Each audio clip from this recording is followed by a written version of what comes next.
Okay, so I have this Danish teak dresser that my local thrift store scratched to pieces. All right, for what it's worth, here's some commentary. This is Danish teak. You can tell, well, number one by the handles, number two by the teak, and number three by this notch style. That's a European style of building drawers.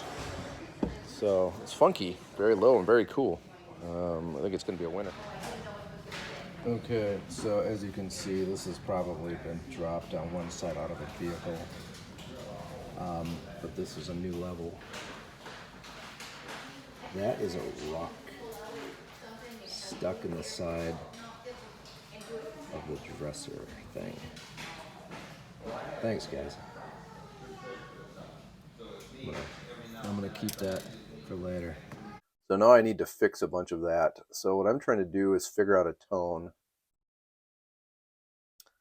that will blend in on some of the deeper scratches. So I feel like one way to do it's going to be to take some of this lighter cherry and mix it with some of the super red Brazilian cherry. And then the second approach is going to be the Terra Brown Mixol. You can't see it because of the label, but Mixol color number 21, I guess. And then my trusty Rockler putty knife. And so I'm going to take some cherry. I'm going to put a little bit here, and then for the Terra test, I'll put some over here. Probably don't need that much. I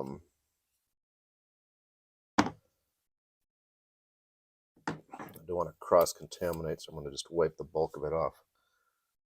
The knife on my glove. And then we're just going to put a little gob of Brazilian cherry into this and see what we end up with. So when this stuff is wet, that's the color it's going to be. So that'll be the finished color. When it dries out, it gets, it changes quite a bit. It looks much lighter until you put a finish on it, in which case it darkens back up. So let's see how we did. That looks pretty close, actually. And you know, you can see the scratch is actually better, I think, in the video than you can in person, almost.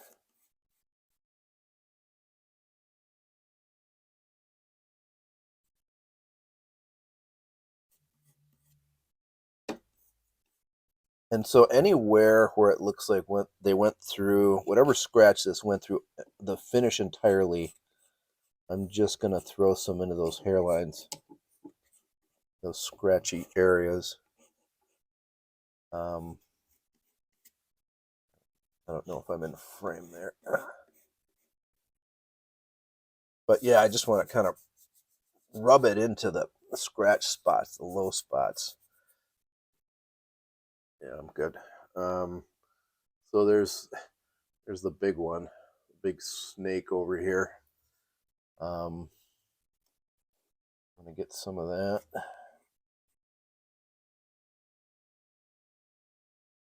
And I don't always like using gel stain. I mean, I love using gel stain, but here's the problem. I need to wait for it to dry and kind of set up. And so that takes a bit of time to make sure that it's stable before I clear coat it or start putting coats of poly on there. And so if I can get really close with this, and then the shellac is maybe you could do like a reddish shellac.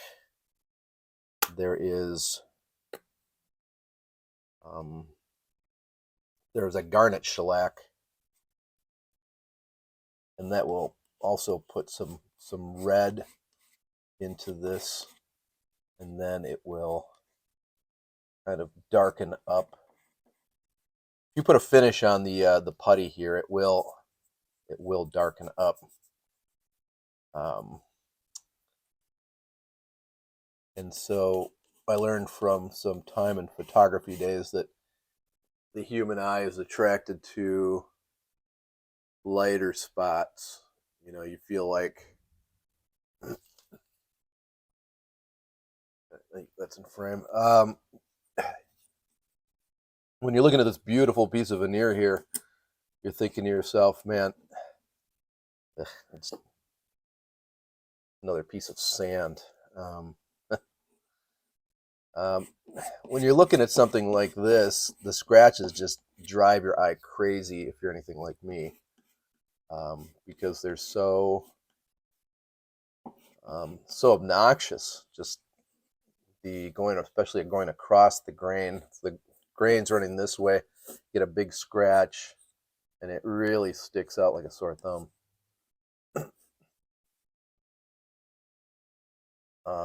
I'm gonna kind of let that one go.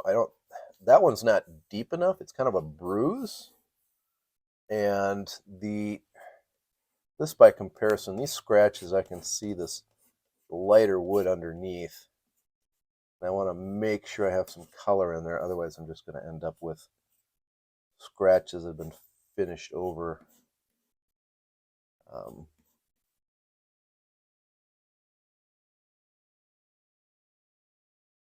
And so Timbermate is great for very shallow fills.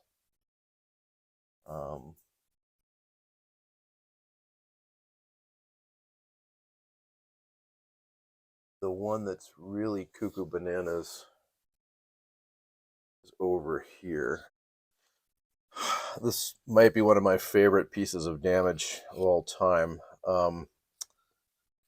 The place I get this from has a tendency to it's understandable if you work there and you want to save your back from getting strained if you're moving furniture every day. However,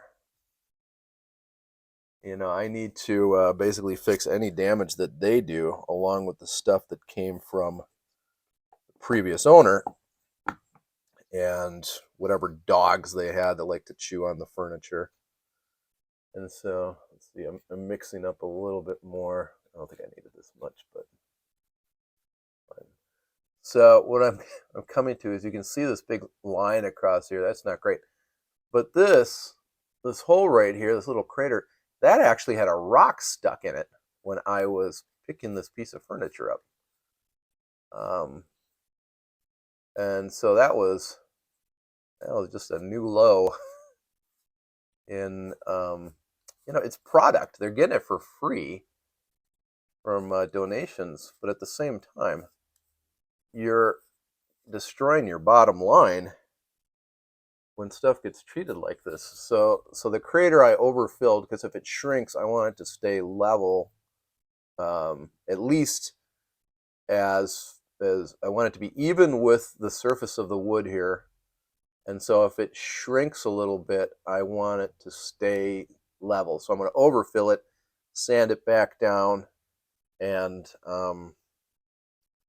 then what am I trying to say? Sand it back to flush or even with the surface. So I filled in most of the scratches, at least the big ones, the ones I for sure wanted to get some filler into. And now I'm just kind of using up what's left for the filler now that I know I covered up the things that really needed it. And so this is a mix. I can't just throw it back into the container. And people debate about whether you should actually throw filler back into the container. But figure if I've got something that might need it when I put it to work. So just going to do a little bit more of this smearing, and there's another one down here, just a long scratch. And so I'm just going to keep putting on the putty. Okay, so as you can see, it dries quite a bit brighter. That's supposed to be pretty much just a really close color match to the teak I'm working on. Here you can actually see the color, you know, the wetter putty, and then that's going to be a deeper fill, so I have to put a fan on that and make sure that dries all the way down before I sand it. Otherwise, it's just going to just tear. There's a little bit of patching up here, but yeah, this is a good sign. If it wasn't for the little bomb crater that my local thrift store put in there, I could just probably go have a sandwich, come back, sand this, and it'll be dry as a bone, ready to go. But I'm going to have to wait for that guy. So this looks good. And decided what I'm going to do is I'm going to give you a tour of my my retouching box. So I have some coated white paper. There was a board. It was kind of a dry erase, just a hard board, like a 1/4-inch hardboard. This is the Rockler putty knife, very flexible. Has these rounded edges so you don't scratch your work, and it has a nice, fairly wide but not too big square edge, so it's a good size. In the top, I have some applicators for putty. You can really good restoration guy showed me this trick. You take a dowel and then you put a point on it, and then you can put just a teeny tiny bit of filler in there, and if you need to use more, you can mash it in there with that flat side. So terrific tip there. And some brushes for, I don't know, whatever reason. Stir stick, again, I'm not sure why, but it's there, it fit. These are my mix sols. These are my browns. So there's 3 different shades that Mixol offers, so I just bought all of them. They're not that expensive. $7 right now at Woodcraft. The thing to remember is that's solid pigment. So if you put it on a fix, it's going to, like if we go back here, you're not going to be able to see what's underneath. So you're going to kind of cover up some grain if you paint it on.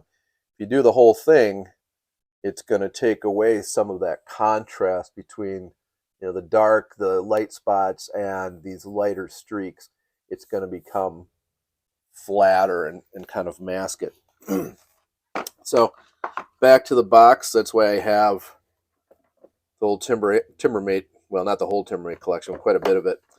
This is all the stuff I need for a lot of mid-century modern and just regular furniture. Just all the kind of earthy tones. And then there's the maple and beech. That's for light pine, maple and stuff. Here's basically ebony's the black. And then where'd it go?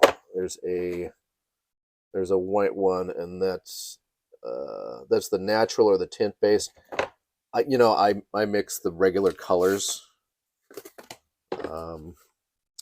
As you can see, I just take 2 colors, mash them together, and it's worked out. Some retouch markers. Those have been great for really quick, small scratches and repairs on furniture that it's not worth refinishing or stripping or something like that. Just a quick touch up, so there's not a big bright cat scratch in the middle of a drawer or something on the front. So I really just use, this one's kind of a neutral brown. This one's more of a, I think that's actually the cherry, but this one is a little reddish. And then it's usually like the mid-century that I do a lot of. It's either this if it's lighter or this if it's darker. The mahoganies, the kind of purplish browns, are actually some of the easiest to retouch because they're just really intense to look at. So this marker tends to blend in very nicely. And then there's been some cheap laminated furniture I was able to flip for a few bucks, and the black works for that. And I think I used the gray one maybe once or twice. So, and then I don't know, I keep a spare applesauce cup in case I need to. Actually, I use it when I take. What I do is I take shellac. Pack this. It's flattened out some. The tray just goes in there like that. What I do is I take the shellac And then if I need to make a little repair, I'll actually put a couple of drops of this stuff into the shellac. I won't mix it up with a stick, but then I'll use a brush or point or something, or Q-tip a lot, and then just touch that in, and that works really well. So yeah, that's my kit. I mean, honestly, this has probably made me, for dollars to sales, this little kit right here. And the toolbox is kind of a recent development. I'm not normally that organized, but this stuff has actually probably made me more money than anything else I own, in terms of taking a piece of furniture that's in good condition, but again has a lot of just superficial stuff that distracts from, somebody wants to buy it. Just creates that background, or the foreground noise. I don't know, whatever you want to call it. You can eliminate those little scratches. It goes a long way to improving the value of a piece of furniture. So, anyways, that's one of the number one workhorses, is Putty Guy here. So it's a good design, I got to say. So, anyways, hope that that information helps. Okay, so I do some sanding inside. So I got my dust hose connected to my Festool mouse. Again, HSK. I'm a one-trick pony when it comes to sanding inside. This is a great way to do it. It's not inexpensive, but if you have a business and you have to produce, and you have cold weather, or you have to work in a small enclosed space, Festool is the way to go. There's some other good ones out there, like Merca I've heard of. I've no familiarity with that one, but I go with what I can recommend, and I recommend this.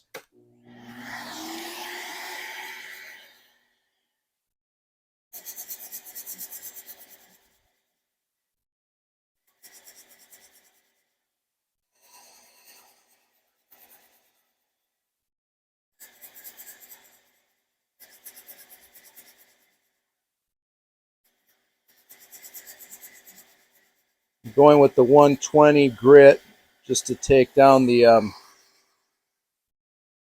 Timbermate in a hurry.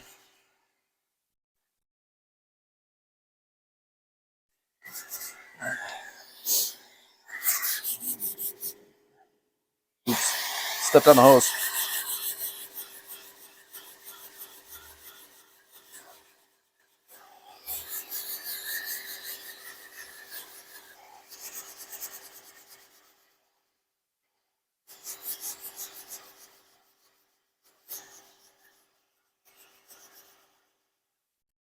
So for some people, it may be hard to see a beautiful piece of furniture getting hit, so it looks like a car in the body shop in this manner, but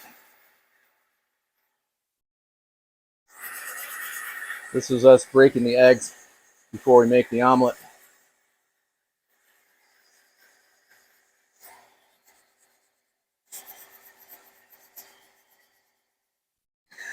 You can see there's no collection. The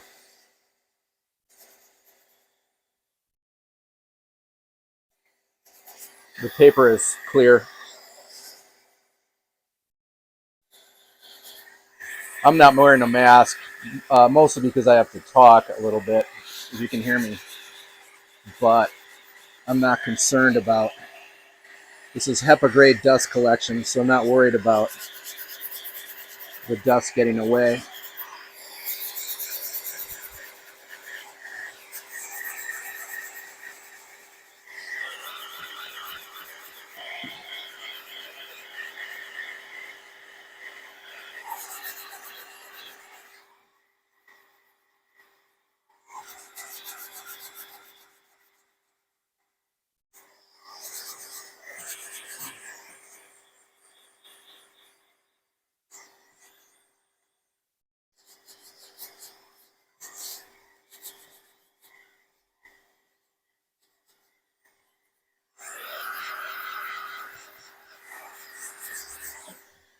Okay, so this is a piece of Danish teak. I got it for 45 bucks. minus a coupon, I think. It needs some work, not a ton, but I'm going to do a little thing to kind of tidy up some of this extra Timbermate here in a sec. So I haven't actually done it this way before, but I'm taking a mister with distilled water, so not too much.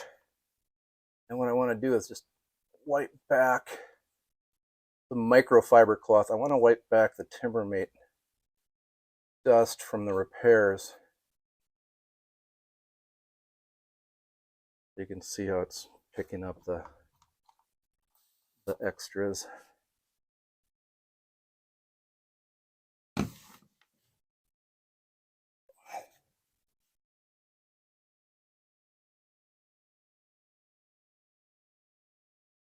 It's also going to show us the color of the wood once it's had its scratches patched up some.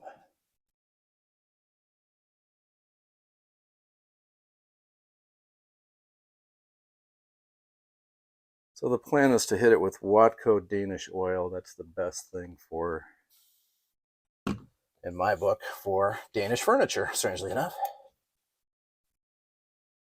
And so I just wanted to see how much touching up it might need.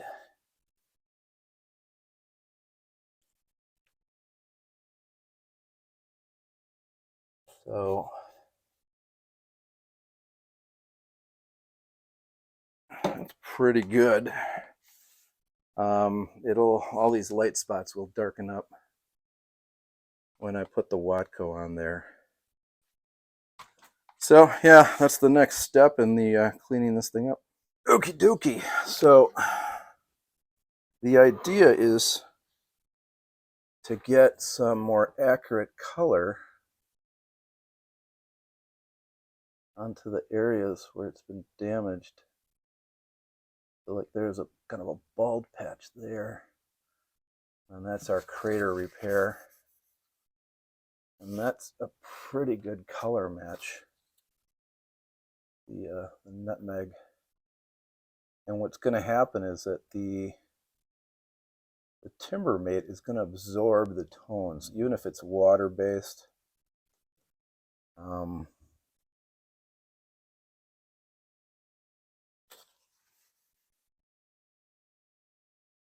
It's going to soak up any finish you put on it. It's going to darken up, which is fine because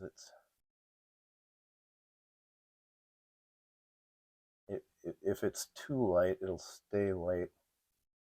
And I hit it with the Watco oil. So I can kind of just throw it at the repairs, and you can see how they're disappearing. Get in there. And yeah, just burnishing it with a paper towel.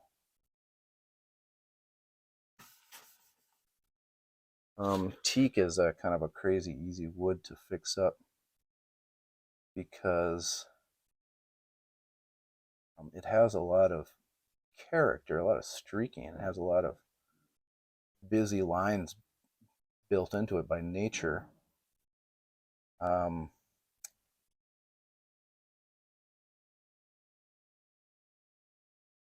so, yeah, what I'm trying to say is that it helps camouflage repairs.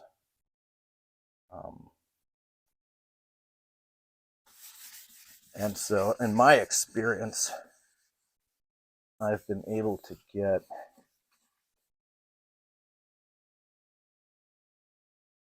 repairs to pretty much disappear on teak.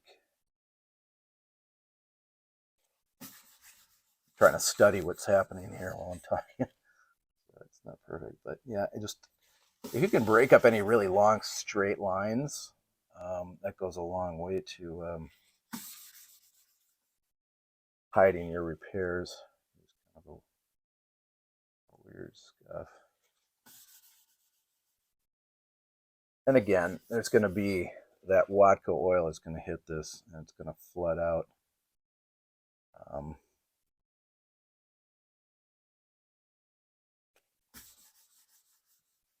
Gonna flood out a lot of these cat scratches, little ones, kitten scratches.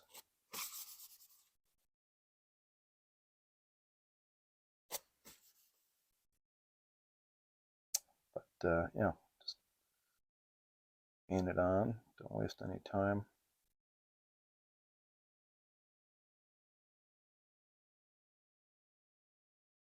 You're getting some good pigment on there. I'm gonna end up the Bob Ross of furniture. I can feel it. There are no happy accidents, just old wood finishes. Or something like that. Already wearing some gloves. Alright, I'm gonna touch this up. I can let it go for a while and then come back to it while I do the other spots.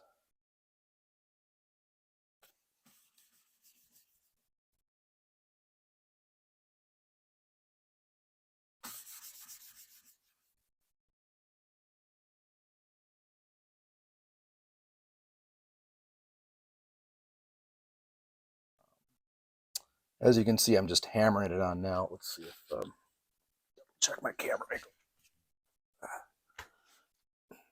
Yeah, you can't even see what I'm doing. I move down, still doing the paint on and burnish, and just gonna cover this whole area.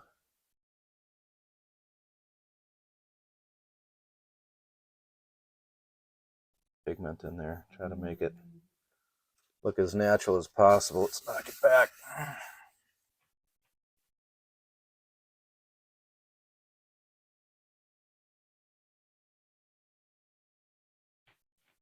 Still just kind of stunned that they would take this beautiful piece of furniture and somebody dropped it in a parking lot, square on its side. That's one good reason to carry around cardboard if you're moving nice furniture, or obviously moving blankets is another good one, but I find that if you have a good source for cardboard, you can just kind of recycle it when it gets too beat up.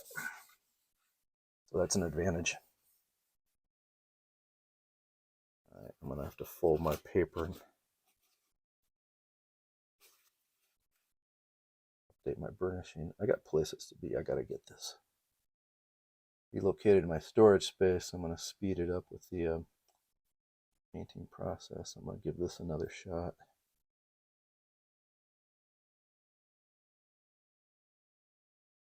Kind of get it on there so that people that don't know what they're looking for don't immediately recognize this as a bunch of repairs.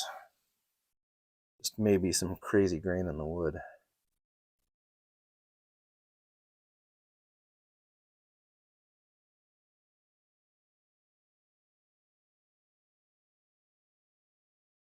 Whatever happens, it's a lot better than what it was.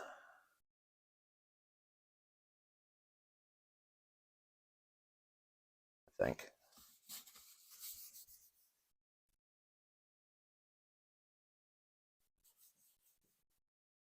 Are there people that are better at this than me? Oh yeah.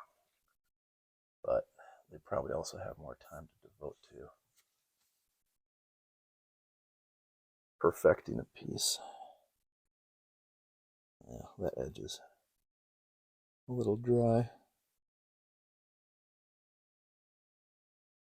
Give it some makeup. And you want to go with the grain.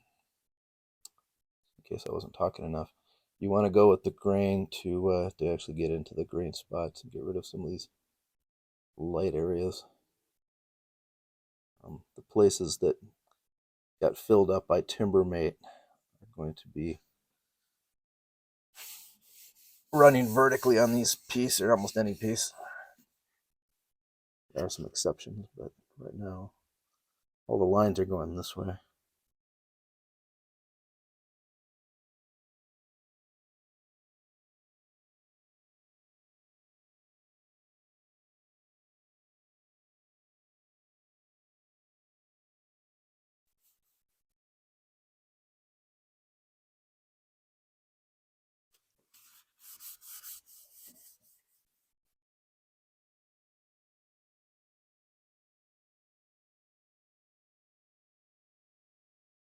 Okay. If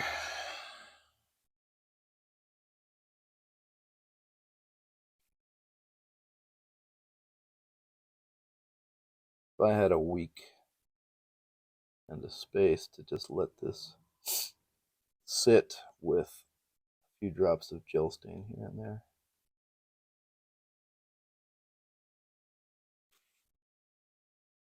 No one would ever know how beat up it was.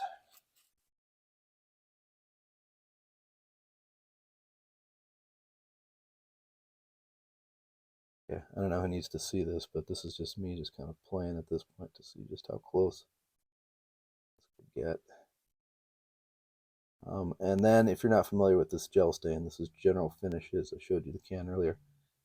In case you didn't take note, that's the best stuff. Small batches, high quality. Get it from your local Woodcraft or Rockler or order it in.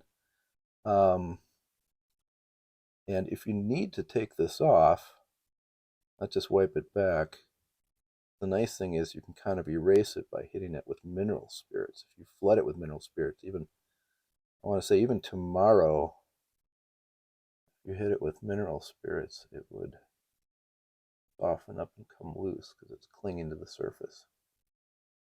So if I do throw some Watco oil on here, I gotta kind of dab it on and wipe in a hurry before this stuff starts coming off because there's a lot of solvents in the Watco.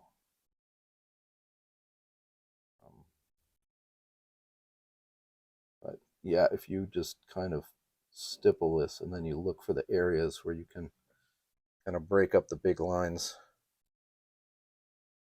I'm just gonna take that back. All right, I'm gonna call that close enough for now.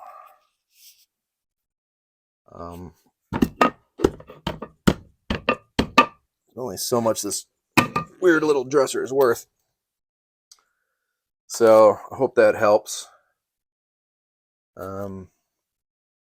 There's a weird little white spot here. There you go. I feel better about that. All right, now I have to get up. My dog's sitting right behind me. I'm trying not to step on his ear or his tail.